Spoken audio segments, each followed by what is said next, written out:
One More Thing, a podcast like no other. I'm Kyle Thompson, driven by enthusiasm and fueled by passion in everything I do. And I'm Tori Barker, creative engineer and marketing guru. You're about to experience a podcast that will challenge you to think, reflect, laugh, and grow. So sit down, buckle up, and hold on.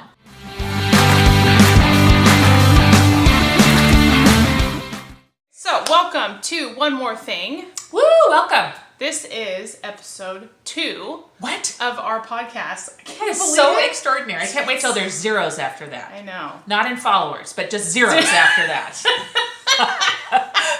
Oh, we're at least going to have one or two. My mom might not watch, but Yeah. she will. She'll listen.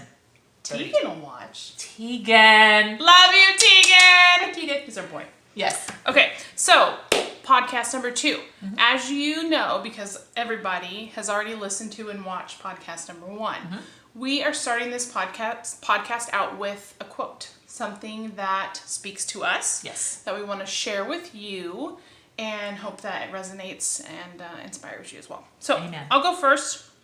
My quote for this podcast is, "In a world where you can be anything, be kind." And I love that. I love that too. That's you. That is me. You're very nice. I You're am nice. so nice. Yeah. So nice. Another version of that I kind of struggled with which one I wanted to use. Yeah. But I don't know if you've heard the other version. In a world where you can be anything, be yourself. I love that because everybody else is taken or something like Yeah. that, right? I So love that both too. of those. I love those. That's my Good quote. job. Thank you. So mine, just like me, the most wasted of all days is one without laughter. Look, if I'm not laughing, I'm not having fun. And every office or every environment that I'm in, virtually hands down, people will say, "I knew you were there the minute I heard the laugh." So Absolutely. I love to laugh. And there is something about the release and the energy and whatever. I've got to have fun. I got to be laughing. I got to be smiling. Wasted day, if not. So that's the most wasted day for me. Yes. Those are good quotes. I think so. I like it. I'm going with it. All right. Maybe a little bit of laughter from me and maybe a little bit of kindness from you. Yeah. Okay. Now books. Yes. Okay. This is going to be awesome. I am Yeah, so so- excited to share this. I know she didn't share it with me No. before, so this is really good. Do you Okay. want me to go first? Yes. With that intro? Of course, I do. Okay, so as you know, I don't have a lot of time to read because I have 2 small children. So I listen to podcasts and audiobooks. But I do read books. Yes. But they're typically children's books. Okay. This can be good. Because the kids. Yeah. Because we read to the boys every night before bed. And so they get to pick out a book to read. And this has been like a common book that we've been reading for the last couple months. And it really kind of it totally just depicts our family. And I'll tell you why goodness. when I show you. Okay. Okay, so This is exciting. Drum roll. book recommendation from Tori Yes. is Whose Teeth Are These? Oh my God, there's my teeth. So why this represents my family is because Lisa is a dental assistant. That's right. So she works with teeth, and so we are always encouraging the kids to Oh my have good God. dental hygiene. But it's funny because it teaches them about who these animals are, and I you love have this. to match whose teeth Oh these are. my God, I love this. This looks like me on the front, which is frightening. That's one. the donkey. I know.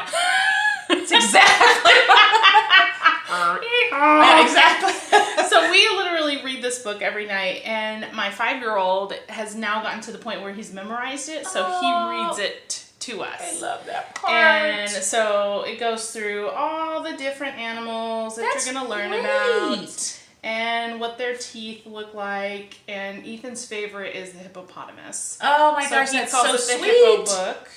And lion, that's Ryan's favorite. He likes the lion because it roars. Oh. And so That that's is my so book. precious. That's a good book. So if you have children, this is a great book. And I love that book recommendation. See, Yeah. that's good. yeah. See, quick.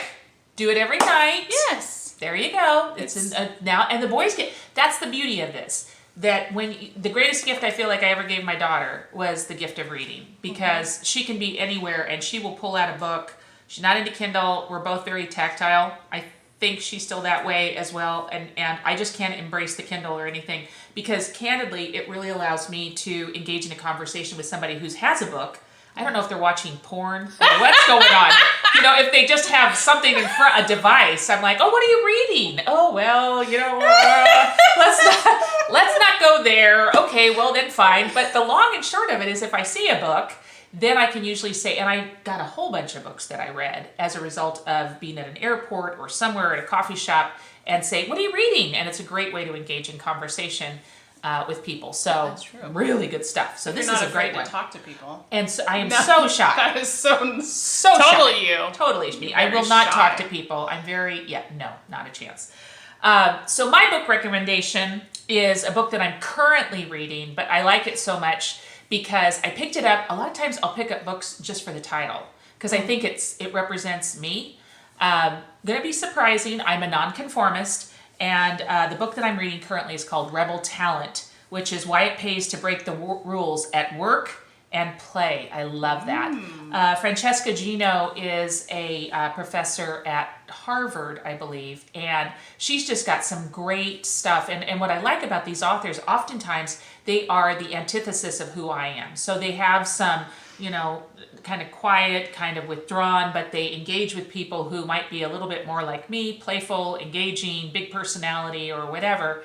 But she talks about that rebel can be an introvert or an extrovert, and how that application has boded for her as a professor, as a mother, as a wife, as a whatever. It really is great. And I, like I said, embrace the difference. Embrace who you are and the difference that you present to the world, because you're doing a disservice if you don't. That's me. So Rebel Talent, my book recommendation. Yay! Awesome. Okay, so today's episode, the topic for our conversation is, how do you show up? What do you bring to the table? Amen. So this kind of came about from, what was it, John Maxwell? Yeah, John Maxwell. I was listening to a podcast, but if I can, just backward a little bit, Tori and I are both members of Toastmasters, and we had come to a Toastmasters event, and I was standing up at the front, ordering my lunch or whatever you do, the typical stuff. And so somebody walked in, and I smiled. Hi, how are you? And this guy said, you know what I love? That you show up every time and you've got a big smile on your face. And you don't have any idea the impact that and effect that has on people. And I thought to myself, yeah, I do know the impact and effect that has on people. And my dad used to say that to me. Listen, nobody gives a rat's ass about your problems. So very, very driven, to the point, Rex Thompson was. But the point is that he would say, your job is to make people feel good about themselves, to make them smile or make them laugh. And candidly, I've always told my daughter the same thing, that if you do that, you can be assured that you're happy 100% of the time. And the reason for that is that you get this release by having somebody either smile at you or laugh or feel good. And you don't know what they've been through. You don't know their day. You don't know what's going on in their story and their life. So to that extent, I shared with Tori while I was on my walk this morning a podcast that I'd listened to, and it was basically, the premise was, how do you show up? Do you show up? And if you do, that you should be present and be intentional about the moment, because those are fleeting and they go away very quickly, and it could have made the difference in somebody's world or life or moment. Absolutely. Yeah? Yeah. I just love that. Well, I think you have to be aware of yourself. That's the big thing, is some people, they don't show up in a certain way because they're not aware of themselves and how their emotions and their personality and everything about them affects the people around them. I've maintained that, a lot of my friends, ironically, are introverts. And I don't know how that happens, but, that they are painfully shy in some instances. And I said, you can engage in a conversation and have it, because they don't really want the spotlight to be on them. But if you push it away, as my older brother, Lance, love you, Lance, tells me all the time, when I was doing the art of conversation, I would watch California Gold. And Huell Hauser could engage anyone in conversation about anything. I remember the woman who made lint animals out of the dryer vent lint.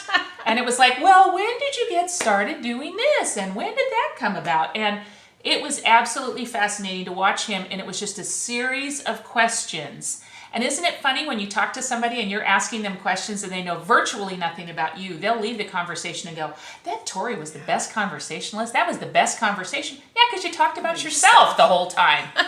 So that's to that point. So it really doesn't matter. As Tori said, Casey, now she's my daughter, my adopted daughter, might as well be. Casey, you have a sister. Surprise! Surprise! Anyway, it's funny how when you're thinking about that and you're talking about that and you feel like you're compelled to be less outward, or you're the introvert per se in a situation, you can find out so much about people, and it's extraordinary once you find that passion point, as I call it, something that gets them really excited and lights them up. And you're just like, holy cow, we did that at a marketing group, right? When we were meeting, and Raphael? Is it Raphael? Oh, yes. Raphael. Yes. So Raphael, good Tori. Raphael was there. Hi, Raphael. Hope you're watching too. And it was funny because he was kind of toward the outside of the group and didn't really say much. And then all of a sudden, did you ask him? Yeah. Like, so what? Tell us what your passions are. What brings... He lit up. Absolutely. He totally lit up, and he was talking about it, and it was so fascinating. But what was more fascinating was watching him. Yeah. And he could have carried the entire conversation. No one said a word, and he the whole time had been completely quiet. Yeah, I agree. Right? I saw that too. So just all because Tori said, so, what are you passionate about? What do you like to do for fun? And boom, he took off and gave history and perspective. So just digging a little bit. I'm curious about the aviation that he talked about, because he worked for an aviation company. Yeah. So what did he do? I And don't how know. is he going to take that into his new career path? Let us know. Raphael. Let us know. Shout out to Raphael. Shout out. And Nick. Oh, Nick's the man. Nick Musser. Great guy. Nick, you're okay if we use your last name, right? So it's okay. I don't. Sorry. Too bad. late. Too late. He's going to be like, yeah, Kyle would do that. It doesn't matter. That's okay. So when this came up, I was thinking about this topic, how do you show up? And this has really been something that I've had to be aware of for myself in my new position. So I'm networking with a lot of people, and oftentimes I go by myself, and not everybody, I'm proud of her. Not everybody likes to go by themselves. It's hard. It really is, especially when you go into, for me, when you go into a group or a room that's full of people and zero. Absolutely. And so I have to be aware of how I show up and what I'm bringing to the table. So, for example, I recently went to a conference in San Francisco, the Pacific Coast Builders Conference. Oh, yeah. And that was a big deal for me because I went by myself. And I went there to learn, network, and just immerse myself in the experience. And I really think I did. I went with the mindset that I wasn't going to be timid. I wasn't going to be shy. I was going to, speak to as many people as I could. I was going to give out my business cards, introduce myself, and I did. And I've connected with some people, and some of them, now we're connected on LinkedIn, and we're talking, and just, a new conversation, new perspective that I'm learning. And so I really felt like I showed up. That a girl. All me, all in. And I'm proud of myself for doing that. It is not an easy thing to do, to Tori's point. Most people, there's no way that they would have even done it. So I'm super proud of her for having done that. But if you can assume almost an alter ego, it makes it easier. That sounds crazy, but I know many people who are performers. Beyonce's one. Is it Sasha Fierce? When she gets on stage, that's who she assumes. And outside of that, she's very, very shy and has no desire to, even embrace that. But by virtue of that, she knows how she has to show up. Yeah. And if you can do that, then it's almost like it's a play that you're engaging in. You're like, okay, well, this is who I am. Who is the alter ego? Is it Superman or is it Clark Kent? Yeah. Well, Clark Kent is the alter ego because everybody knows him as Superman. Yeah. But that alter ego is actually that shy, retiring person who pulls away and pulls back. And then that line becomes less blurred or more blurred, and then you can't even know the difference. You just assume that role when you're out, and you're comfortable with it, and you're comfortable in your skin. So one thing that I got from a conference, and I don't know if you were at the same conference, But the speaker was talking about kind of the same thing. How do you show up and getting yourself mentally prepared? And she was talking about the power pose. Did you hear this? Yeah. You know Yeah, this? yeah, yeah. And so she said, stand in the mirror in the Yeah, Wonder exactly. Woman pose for like 2 minutes and just stare at yourself, and you'll just gain confidence. Yes. And so I still do that sometimes. Secretly, people don't see me in the mirror, but now everybody knows because we're live on a podcast So that I am Wonder Woman. Yeah, she is not taking any crap from anyone. So that was something that I always think about too. Like, okay, we're going into a room of people we don't know. How are we going to show up? Get that confidence up, right? And just be who you are. Amen. So And that's- I was going to say the same thing on the power pose is when you're on the phone and you Oh, don't have yes. stand.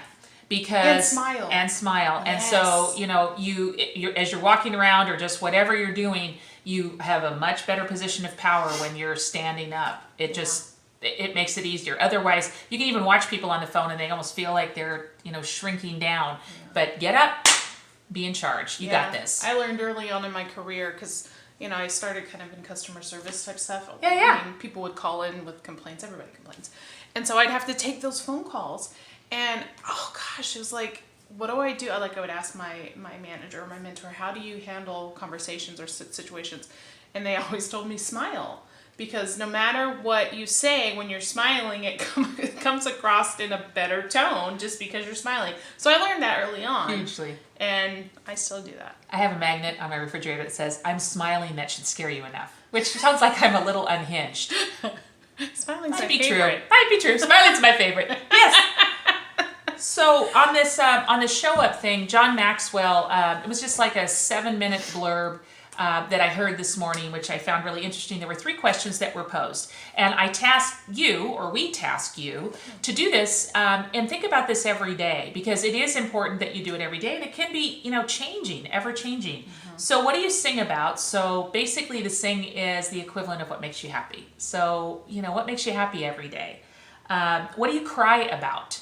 And those are the things that are making you sad, or might just be bringing you to a place that you don't belong. And you're kind of wallowing in it, and we all do that. We've all had circumstances or situations where we feel like it's beyond our control, but candidly, it's well within our control. We just have to identify what it is and eliminate it. Yeah. And the last is, what do you dream about? Which I really loved too. But every day, he does these questions and poses those questions to himself. I love that. I know. I thought that was so great. And ironically, in light of the last couple of years, in fact, what I've been through in my life, I started thinking about that. And my 2-year ago person would be a completely different person in terms of what makes me happy and what do I cry about and what do I dream about. It would have been. What do you sing about? Oh God, everything. Well, I'm pretty much happy the minute I get up out of bed. I know it's frankly scary, but what does make me happy and what does make me sing is the ability to make other people happy and other people sing. I mean, first and foremost, it's my daughter and my family that makes me happy and makes me just smile. But I can just think about people and I start smiling. And I love that. But most importantly, the engagement with people, that hand-to-hand. Tori and I were in the car coming back from something recently. It might have been Toastmasters. And she was talking about some things that she was doing, and I was just like, blah, blah, and I'm driving, but my hands are like, la, la, la, la, la, la, It's la. frightening. It is terrifying. Don't Jesus, tell take the anyone. wheel. Yeah, Jesus, take the wheel. No kidding. There you go, Jesus. Anyway, so You're Catholic. I am, yes, there we go. That's just the way it's going to be. So we were coming home, and so as we're driving back, she looks at me and she sees me really engaged and really passionate. She goes, "You love this, don't you?" And I go, I love anything that makes you excited, and getting up and getting excited, and maybe because, I do feel like time is so fleeting. I'm never going to have a lot of this time that I've already had that's behind me back. So don't spend any time on nonsense and nonsensical It's not worth it. people. No. So happy is me, but happiness is different. Happiness is an emotion. Joy is a feeling. And I think I have joy Yeah. every day. Okay, so then number 2, what do you cry about? So, Not literally. I mean, maybe literally. the only thing that makes me sad is if I am not able to help somebody. So that's a problem because I can't bear that can't bear the burden of that as well. There's only so much that I can do, and then somebody else has to be willing to do that as too. So, full understanding, full disclosure, just make sure that those people understand that you're here to help, but I'm not there to carry. And that's that. If I had to say anything that would make me sad, I can't really think of anything. Although the two emotions that I love to combine, you and I've talked about that. I love laughter and I love tears. Yeah. So laughter until you cry, you're laughing so hard that you cry. Or you get somebody crying about something because it really, really hits them. And then all of a sudden they start laughing out loud because it's like, what am I doing? I can't even control this emotion, That would be mine. Yeah, I like that too. And then lastly, what do I dream about? So I do dream about being on a stage and being in front of an audience and the ability to speak and impact a greater number, larger reach, greater impact, larger audience. That's huge to me because the legacy that I'd like to leave is that I somehow or another made people's lives a little bit better. And I seem to be going to more and more memorial services as of late as a result of, my mom is still alive. She's 82 or will be 82.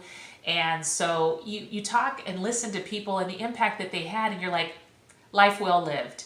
Like I heard on a podcast today, live full, die empty. And I thought to myself, that's how I want to be. My dad always says, you can't take the money with you. Like he always says, just, if you guys need help, if your kids need anything, let us know. I'm not going to take this money to the grave with me. It's kind of the same thing. Exactly. And they say the wealthiest place on the face of the earth is the cemetery. Yeah, I believe it. Because ideas, gifts, talents, plans, whatever, live there and die there. So don't let those die with you. That's kind of how I feel. So that's my sense. That's good. How about you? So let's talk about it. Okay, so what makes me happy? What makes you happy? Well, obviously, first and foremost, my family and my kids. And that just is why I live and breathe and wake up every day for my family. But really what makes me sing is creativity. And it's just excites me to learn new things and find ways to be creative and help people creatively. Yeah. So that's really what makes me happy and brings me the most joy. Totally you. Yeah. Totally you. Which I think that was ultimately why I decided on my name for my company. She is creative. Marketing. She's super creative. Yeah. You need anything in that. Go see Tori. Truly. And then what do I cry about? What makes me sad? Well, I guess crying could just be anything, though. I sit there and think sometimes, something could touch you that's joy. I mean, I've cried, at really good movies. I have seen Rudy 7,332 times. Rudy. God. I make offices that I've worked at watch Rudy, and they just look at me like, okay, you've unhinged. So I cry at Field of Dreams when he's playing catch with his dad at the end. Can't make it through. When he says, if you build it, he will come. I'm like, I want to go build a baseball field and have my dad come back. I love that movie, but I sob uncontrollably. So same thing. Yeah. It could be something that's powerful and moves you. Challenge? That makes you cry? Like, Hill repeats? I don't know. No, okay, so like what I was thinking, a challenge of mine, a struggle, I guess, is overthinking. That's one of the biggest things that I try to overcome is love that. Overthinking. Yep. And just being too in my head. That's why we're friends. That's why we're friends. I do all the thinking. And I don't. I just deep. Woo! And then I start to kind of fly back up. So that's something I'm working on now for myself and my personal You're doing a good job. I think I am. You're doing a really good job because first thing is saying it, and you've already exhibited it. Yeah. To me. Yes. So absolutely. I like that. Okay, what do you dream about? What do I dream about? Oh, I don't know. I mean, obviously success and having my company be successful, but I guess leading an example for my kids. Oh, I love that. That they can do anything they put their mind to. And just being a shining light and a guide. Live your passion. Live your passion for my kids and my family and anyone out there. Just, if I can do it, you can do it. Total. Well, Well, I think for her, it's so great to watch because she's looking at the 4-year arc of what she's done. But all of that, another quote that I heard, I get the quotes. Everything. enough with the quotes. Enough with the quotes. No. Everything worthwhile is uphill. Oh yeah. I loved that. Yes. So I feel like that too because it really is not about where you end up. It's about who you become in that journey. And I think that's huge. And I've watched. So, front row seat, popcorn, watching Tori develop and really grow strong. And who she was as little as a couple of months ago, let alone 4 years ago, is vastly different. So she's had a lot of stuff and opportunity, well-deserved, coming her way. Yeah. Thank you. I applaud you. I applaud you. Thank you. So, anything else on that topic? well, I think I would task the folks who are watching and listening. So, give yourself some space and sit down. I journal religiously. I was going to talk about that too. The 5-minute journal. So I have a 5-minute journal, but is it okay to say? Yeah. So 5-minute journal, and what I love about that is you wake up every morning with kind of the attitude of gratitude, but you talk about what you're grateful for.